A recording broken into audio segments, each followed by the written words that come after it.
সারাদিন রোজার শেষে করো হে ইফতার। সারাদিন রোজার শেষে করো হে ইফতার। ইফতারিতে দোয়া কবুল হয় রে গুনাহগার। সারাদিন রোজার শেষে করো হে ইফতার।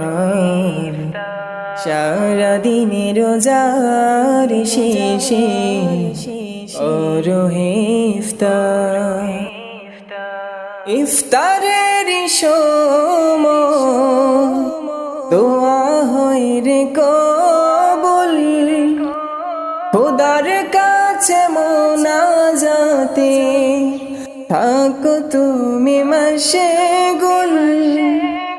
ইফতারের সময় দোয়া হয় রে কবুল, খোদার কাছে মোনাজাতে থাকো তুমি।